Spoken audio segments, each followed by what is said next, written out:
Hello friends, कैसे हैं आप सब। उम्मीद है आप सब मस्त होंगे। तो आज हम लोग बॉटनी में एल्गी का एक नया टॉपिक कवर करेंगे, बहुत ही इम्पोर्टेंट है। Reserve food in algae. Algae में किस तरह से भोजन को स्टोर किया जाता है, कौन से एल्गी के क्लास में किस तरह का फूड स्टोर होता है। जैसे ग्रीन एल्गी होते हैं जो, ठीक है, क्लोरोफाइसी में, फियोफाइसी में जिसमें ब्राउन एल्गी आते हैं भूरे शैवाल, रेड एल्गी में, रोडोफाइसी में जिसमें लाल शैवाल आते हैं। इन सब ग्रुप में अलग अलग कैटेगरी में किस प्रकार का रिजर्व फूड होता है, ठीक है। तो उसके बारे में हम लोग डिटेल में आज चर्चा करेंगे। क्वेश्चन काफ़ी इम्पोर्टेंट है, 2016 में पूछा गया है और ये 2018 में भी पूछा गया था, 2018 में भी पूछा गया था। इस पर शॉर्ट नोट भी आता है, शॉर्ट नोट ही मान के चलो ज़्यादातर पूछा जाता है इस पर।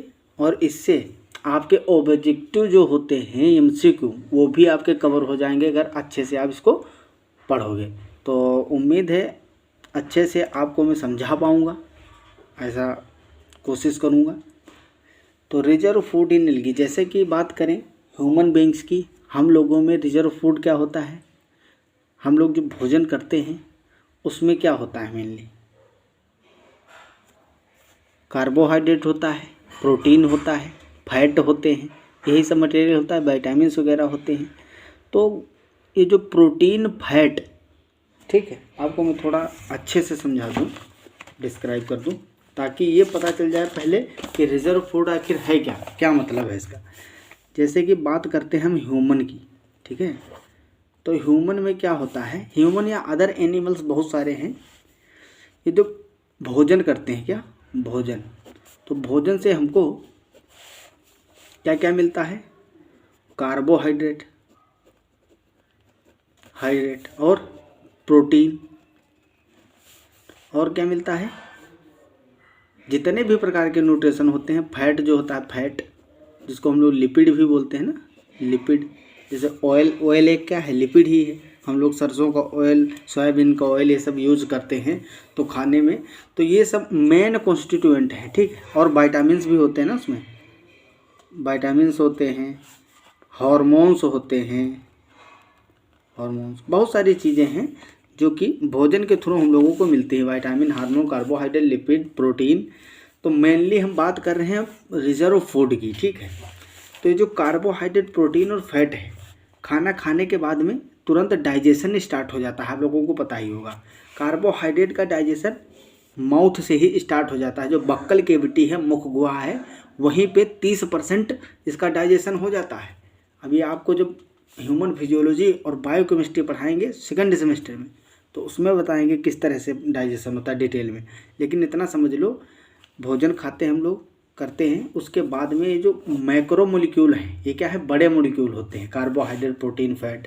ये मोनोमर यूनिट में, छोटी छोटी इकाइयों में टूट जाते हैं by the action of enzyme. This process is called digestion. क्या बोलते हैं इसको, डाइजेशन, ठीक है। तो डाइजेशन के थ्रू क्या होता है, इसमें ये छोटे छोटे मॉलिक्यूल में टूट जाते हैं। और ख़ास बात क्या है, ये जो कार्बोहाइड्रेट है, कार्बोहाइड्रेट किस में टूटता है, ग्लूकोज में, ग्लूकोज, ठीक है। और फ्रक्टोज, ग्लूकोज, फ्रक्टोज, ठीक है। और क्या है, गैलेक्टोज, गैलेक्टोज, और लैक्टोज, लैक्टोज, सुक्रोज, ठीक है, माल्टोज। ये सब कैटेगरी है कार्बोहाइड्रेट की, छोटे में टूट जाता है। जैसे स्टार्च वगैरह जब टूट के ग्लूकोज, फ्रक्टोज ये सब बनाता है। सुक्रोज में ग्लूकोज, फ्रक्टोज बनता है। जब स्टार्च टूटता है तो माल्टोज, माल्टोज जो बनता है, माल्टोज से फिर फर्दर ग्लूकोज बनता है। तो कुल मिला के ये जो यूनिट है ग्लूकोज को छोड़ के, ये भी किस में कन्वर्ट हो जाते हैं, किसी न किसी तरह से कुछ एंजाइमेटिक एक्शन होते हैं बॉडी के अंदर, तो ग्लूकोज बन जाता है। तो ये जो ग्लूकोज है ये एब्जॉर्बेबल फॉर्म है, हमारे स्मॉल इंटेस्टाइन में एब्जॉर्प्शन होता है न्यूट्रिएंट्स का। तो न्यूट्रिएंट्स का एब्जॉर्प्शन किस रूप में होता है, कार्बोहाइड्रेट का एब्जॉर्प्शन इंटेस्टाइन में ग्लूकोज और फ्रक्टोज के रूप में होता है। तो जो ये ग्लूकोज है अब ये कराता है ऑक्सीडेशन, सेलुलर रेस्पिरेशन जो होता है, तो ग्लूकोज का ऑक्सीकरण होता है। क्या होता है? ऑक्सीडेशन होता है। ऑक्सीडेशन के बाद में क्या मिलता है हमको? एटीपी, एडिनोसिन ट्राइफॉस्फेट 36 से 38 एटीपी मिलते हैं हमको एक बार जब इसका एक ग्लूकोज मोलिक्यूल का ऑक्सीडेशन होता है। तो इस तरह से ऊर्जा मिली। तो ग्लूकोज क्या करता है? ऊर्जा प्रदान करता है, एनर्जी प्रोडक्शन करता है। तो ग्लूकोज हमारे ब्लड सर्कुलेशन में बराबर रहता है।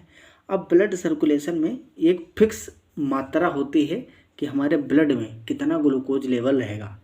जब ग्लूकोज लेवल बढ़ जाता है, क्या होता है? ग्लूकोज लेवल बढ़ जाता है तो हमें क्या हो जाता है? डिजीज हो जाता है, डायबिटीज़ जिसको बोलते हो डायबिटीज़, कहते हो शुगर का लेवल बढ़ गया। तो ग्लूकोज क्या है? एक प्रकार का शुगर ही तो है। ग्लूकोज फ्रक्टोज जो कार्बोहाइड्रेट को सिंपली हम लोग शुगर भी बोलते हैं। तो डायबिटीज़ जिसको बोलते हैं, या हिंदी में मधुमेह डिजीज़ बोलते हैं, रोग, मधुमेह रोग हो जाता है। तो इसमें जब ज़्यादा बढ़ जाता है glucose level, blood glucose level, तो हम लोग इंसुलिन का इंजेक्शन लेते हैं जिससे कि वो कम करवा देता है। तो इंसुलिन क्या करवाता है? जब इंसुलिन का इंजेक्शन लेता है व्यक्ति, मान लो ये एक कैपिलरी है, ब्लड कैपिलरी, ठीक है, इसमें ब्लड बह रहा है। क्या है ये? ब्लड वेसल है, ठीक है, ब्लड वेसल्स है इसमें ब्लड बह रहा है। तो इसमें ग्लूकोज हम मान लिए कि एक्सेस में हो गया है, ज़्यादा हो गया है। तो जब ज़्यादा हो जाएगा तो इसके कारण क्या होगा? डायबिटीज़ होगा, डायबिटीज़। तो जब इंसुलिन लोगे, इंसुलिन इंजेक्ट कराया जाएगा, इंसुलिन, ठीक है, तब एक ग्लूकोज किस में कन्वर्ट होने लगेगा? ग्लाइकोजन में, ग्लाइकोजन। जो ब्लड ग्लूकोज लेवल था वो ग्लूकोज कन्वर्ट होने लगेगा ग्लाइकोजन में। ये कहाँ स्टोर होगा? ये सब स्टोर कहाँ होगा? ग्लाइकोजन, लीवर में। तो अब आपको समझ में आ गया होगा कि हम एलगी पढ़ा रहे थे और चले गए थे डाइजेशन में, ठीक है। तो ज़्यादा टाइम नहीं लिया हूँ मैं समझाने के लिए। तो इतना समझ लीजिए, इस तरह से हर जितने भी ऑर्गेनिज्म हैं, जितने भी जीव हैं, सबके अंदर जब फूड एक्सेस में हो जाता है तो उसको रिजर्व फूड मटेरियल की तरह स्टोर करके रखते हैं। जैसे यहाँ ग्लूकोज लेवल हमारी ब्लड वेसल्स में, ब्लड सर्कुलेशन में ब्लड ग्लूकोज लेवल बढ़ गया था, तो उसको हम क्या किए? इंसुलिन अगर नहीं लोगे बाहर से तो हमारे अंदर जो पेंक्रियाज होता है उससे इंसुलिन और ग्लूकागोन 2 एंजाइम सिक्रीट होते हैं। उनका सेपरेट एक्शन बताएंगे जब डाइजेशन पढ़ाएंगे। तो इंसुलिन हमारे बॉडी में ऑलरेडी प्रेजेंट होता है जो कि ग्लूकोज को ग्लाइकोजन में कन्वर्ट कराता है, और कन्वर्ट कराने के बाद में क्या करता है? लीवर में स्टोर कराता है। तो अगर ह्यूमन में पूछा जाए रिजर्व फूड मटेरियल या स्टोरेज मटेरियल जो है फूड, वो क्या है? तो ग्लाइकोजन है। सेम इसी तरह फंजाई में भी होता है, एल्गी में भी होता है, ठीक है, जितने भी जैसे प्लांट्स हैं उसमें भी होता है। तो आज हम लोग एल्गी जो सवाल है उसमें रिजर्व फूड की बात करेंगे। तो इसमें देखते हैं क्या होता है। रिजर्व्स ऑफ फैट, कार्बोहाइड्रेट और रियरली प्रोटीन बहुत कम मात्रा में, कुछ ऐसी क्लास या उसमें स्पीसीज मिल जाएंगी जिसमें प्रोटीन के रूप में फूड रिजर्व किया जाएगा एल्गी में। बाकी एल्गी में मेनली कार्बोहाइड्रेट, वो भी स्टार्च के रूप में, ठीक है, और फैट के रूप में रिजर्व फूड मटेरियल ज़्यादातर पाया जाता है। तो रिजर्व्स ऑफ फैट, कार्बोहाइड्रेट और rarely protein in cells and tissues that function as an important store of energy, important store of energy that can be released and used when required।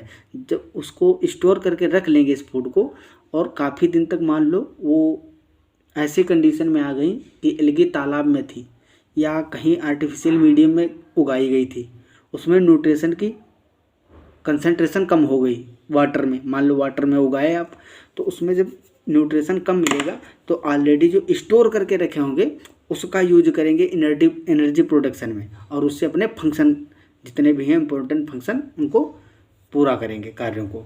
तो ये function as an important store of energy that can be released and used when required, जब उनको ज़रूरत होगी। फिर है important point, केवल important point मैं बता रहा हूँ और ज़्यादा लॉन्ग नहीं हो जा रहा है, शॉर्ट ही है, मेन पॉइंट है, याद भी आसानी से हो जाएंगे और समझ में भी आ जाएगा और नंबर भी पूरे यहाँ से मिल जाएंगे अगर इतना लिख दिया आप, ठीक है। In algae the majority of food reserve includes carbohydrate, mainly carbohydrate होता है, सच एज स्टार्च के फॉर्म में कार्बोहाइड्रेट, स्टार्च जो है एक प्रकार का कार्बोहाइड्रेट ही है, और फ्लोरिडियन स्टार्च। अब इसमें कई प्रकार के स्टार्च तुमको पढ़ने को मिलेंगे, साइनोफासियन स्टार्च, ठीक है, और एल्कोहल के रूप में भी रहता है बहुत सारा, और मिक्जोफाइसियन स्टार्च, ये क्या है, मिक्जोफाइसी के मेंबर जो हैं, मिक्जोफाइसी क्लास है जो एल्गी का, उसमें मिलेगा myxophycean starch.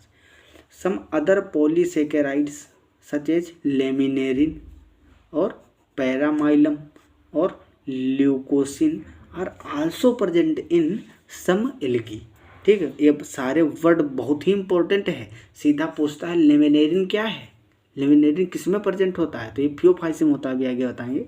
Reserve food material is specific for different classes of algae as so here, जो रिजर्व फूड मटेरियल है ये हर एल्गी के लिए अलग अलग होता है, स्पेसिफिक होता है, विशिष्ट होता है, जो जिसमें पाया जाता है उसी में पाया जाएगा, दूसरे में नहीं पाया जाएगा।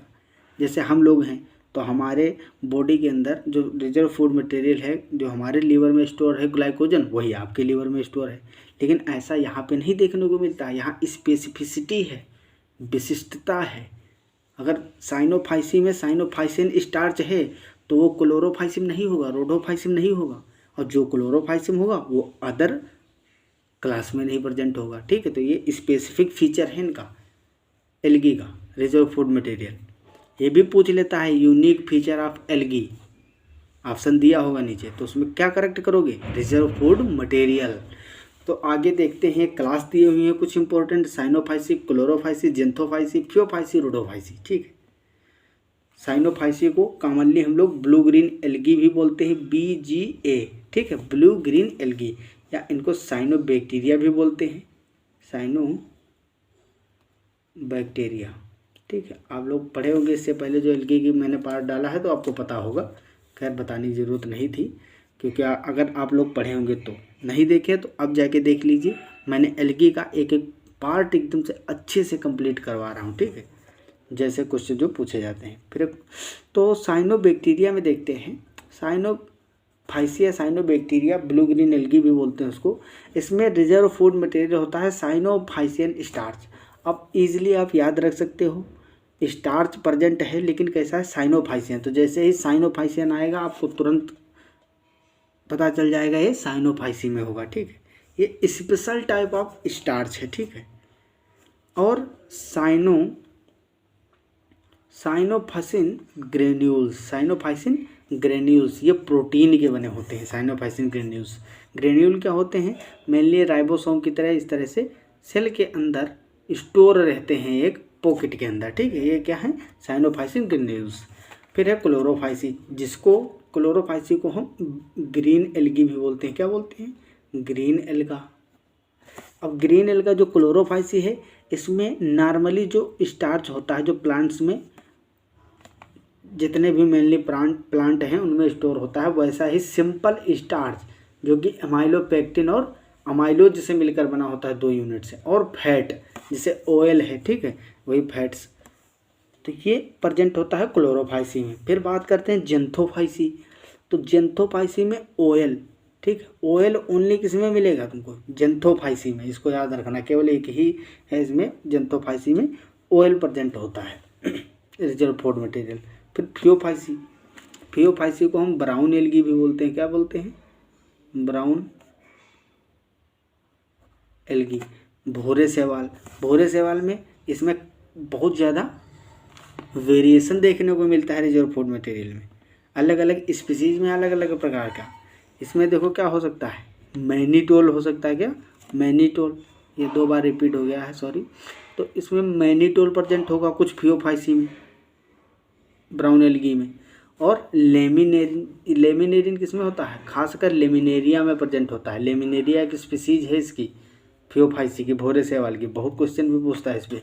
ठीक है। तो लेमिनेरिन भी एक प्रकार का क्या है, पॉलीसेकेराइड है, और इसमें सुक्रोज की मात्रा भी किसी किसी में स्टोर की जाती है, कुछ स्पीसीज में।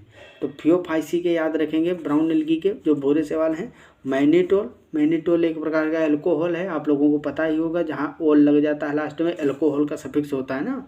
पढ़े ही होगे केमिस्ट्री में, नहीं पढ़े होगे तो ऑर्गेनिक में पढ़ा देंगे किसी दिन, या इस बार तुम लोगों में है ही नहीं। Alcohol, phenol, ether, carboxylic acid, amino acid, ठीक है। माइक्रोमोलिक्यूल्स जो बायोमोलिक्यूल्स हैं, पॉलीमर्स हैं, ठीक है। Everyday chemistry in everyday life, तो ये सब पार्ट तुम्हारे सेकेंड ईयर में आएंगे तो आपको अच्छे से पढ़ाएंगे उसमें, ठीक है, ऑर्गेनिक केमिस्ट्री में। इतना याद रखो कि ओल लगा होता है एल्कोहल के लिए, 11-12 में पढ़े होंगे, इतना आता ही होगा। तो एल्कोहल होता है, एक प्रकार का एल्कोहल है मैनिटोल।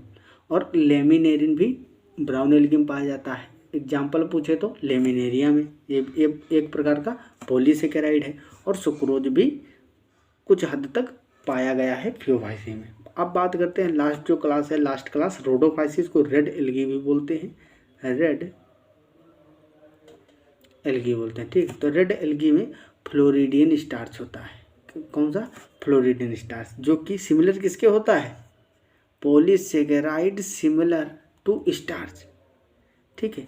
ये ग्लाइकोजन के समान होता है, ग्लाइकोजन एंड एमाइलोपेक्टिन के जैसे होता है। क्वेश्चन बहुत पूछता है, अरे इस क्वेश्चन को नीट में भी पूछा गया था 2020 में, नीट में पूछा था फ्लोरिडियन स्टार्च इज आ, तो उसमें ऑप्शन में थे बहुत सारे ऑप्शन, तो उसमें सही था ग्लाइकोजन एंड एमाइलोपेक्टिन, ठीक है। तो रोडोफाइसी जो रेड एल्गा है, इसमें मेनली फ्लोरिडियन स्टार्च पाया जाता है। मुख्यतः यही क्वेश्चन पूछते हैं रिजर्व फूड मटेरियल में, एमसीक्यू में देखने को मिल जाता है आपको। रोडोफाइसी और पियोफाइसी से क्वेश्चन 100% पूछता है फूड, रिजर्व फूड पे, ठीक है। तो इसको याद रखेंगे। इसमें पॉलीसेकेराइड सिमिलर टू स्टार्च होते हैं, ग्लाइकोजन और अमाइलोपेक्टिन जैसी की संरचना होती है, ठीक, फ्लोरिडियन स्टार्च की। तो आई होप आप लोगों को अच्छे से रिजर्व फूड मटेरियल के बारे में समझ में आया होगा, ठीक है। अगर समझ में आया है तो कमेंट बॉक्स में ज़रूर बताना, और आगे जिस टॉपिक की रिक्वायरमेंट है तत्काल कमेंट कर देना। चैनल को लाइक करिए, वीडियो को लाइक करिए, शेयर करिए अपने दोस्तों के पास, ताकि उनकी भी हेल्प हो सके। और अगर नए हैं चैनल पे तो तुरंत सब्सक्राइब कर दीजिए, बेल आइकन को भी प्रेस कर दीजिए। मिलते हैं अगली क्लास में, तब तक के लिए okay bye, all the very best.